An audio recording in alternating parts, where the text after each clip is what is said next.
बच्चों, जैसा कि हमने पहले वीडियो में पढ़ा कि अलंकार किससे कहते हैं, इसके कितने भेद होते हैं, और वहाँ हमने ये भी जाना कि अलंकार के दो भेद होते हैं।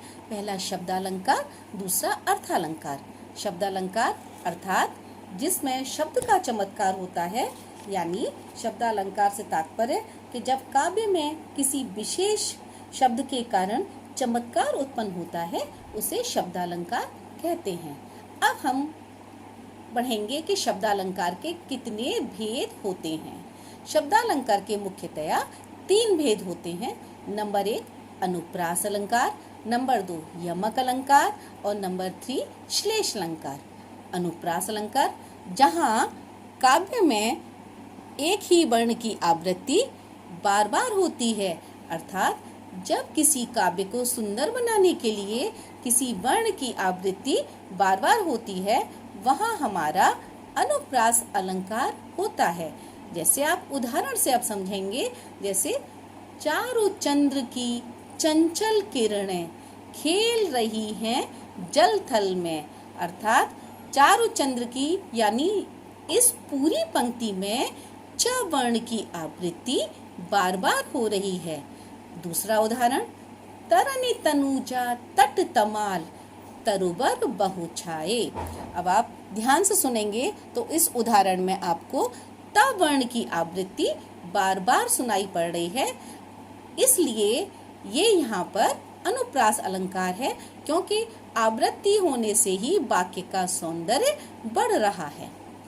अब नंबर 2 यमक अलंकार।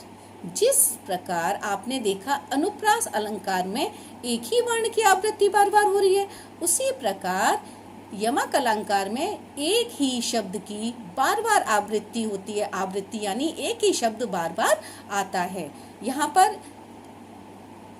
और अब हम जो उदाहरण देखेंगे उसमें एक शब्द 2 बार आ रहा है और उसके अर्थ भी अलग अलग हैं।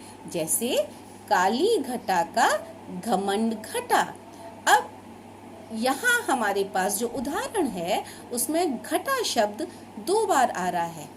घटा एक बारिश में जो घटा छाती है बादलों में, काले काले जो बादल छा जाते हैं, और दूसरा है घटा यानी कम होना, घमंड कम होना, और घटा काली घटा छाना अर्थात बादलों में काले काले बादल, वर्षा काल में काले बादल जो छा जाते हैं उसका वर्णन हुआ है। तो यहाँ पर घटा शब्द 2 बार आया और दोनों में ही अर्थ अलग अलग है, इसलिए यहाँ पर हमारा यमक अलंकार हुआ। तीसरा है श्लेष अलंकार। श्लेष अलंकार में एक ही शब्द अनेक बार आता है और उसका अर्थ अलग अलग होता है, वहाँ हमारा यमक अलंकार होता है। जैसे उदाहरण से आप समझेंगे, रहीमन पानी राखिए बिन पानी सब सून। यानी श्लेष अलंकार में एक ही शब्द कई प्रकार आ रहा है, एक ही शब्द 3 बार आ रहा है और उसके अर्थ भी अलग अलग हैं। अब जैसे रहीमन पानी राखिए बिन पानी सब सून, पानी गए न उबरे मोती मानस चून। इस दोहे में रहीम दास जी ने पानी को 3 अर्थों में प्रयोग किया है। पानी का पहला अर्थ मनुष्य के लिए है, उसकी विनम्रता के लिए है। रहीम दास जी कह रहे हैं कि मनुष्य में हमेशा नम्रता या विनम्रता होनी चाहिए। दूसरा अर्थ आया मोती के लिए, उसकी आभा या चमक। जब तक मोती में आभा या चमक नहीं होती, उसका कोई मूल्य नहीं होता, कोई महत्व नहीं होता। और तीसरा अर्थ है जल के संदर्भ में आटे से, यानी जब तक हम आटे में पानी को नहीं डालेंगे उसका कोई अस्तित्व नहीं होता, वो हमारे लिए प्रयोग के लायक नहीं होता, बेकार होता है। तो यहाँ पर कहने का मतलब कि पानी शब्द को, एक ही शब्द है पानी, लेकिन उसके 3 अलग अलग अर्थ दर्शाए गए हैं और तीनों अर्थ अलग होने के कारण यहाँ हमारा अलंकार हुआ श्लेष। तो इस प्रकार से आपने शब्दालंकार में 3 भेद पढ़े। नंबर 1 अनुप्रास अलंकार, जिसमें वर्ण की आवृत्ति बार बार होती है। दूसरा यमक अलंकार, जिसमें एक शब्द एक से ज्यादा बार आया, यानी 2 बार आया और उसके अर्थ भी अलग अलग हुए।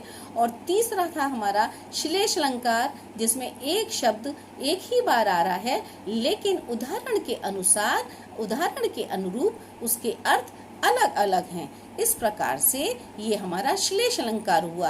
अर्थात आज हमने शब्दालंकार के अंतर्गत उसके तीनों भेद पढ़े, उनके उदाहरण जाने, और उदाहरण के साथ ही हमने ये जाना कि आखिर ये शब्दालंकार क्यों हैं, या उदाहरणों को किस प्रकार से, इस प्रकार से समझाया गया जिससे हमें अनुप्रास अलंकार, यमक अलंकार और श्लेष अलंकार का समझ में आया, और हमने ये जाना कि ये हमारे शब्दालंकार के भेद हैं।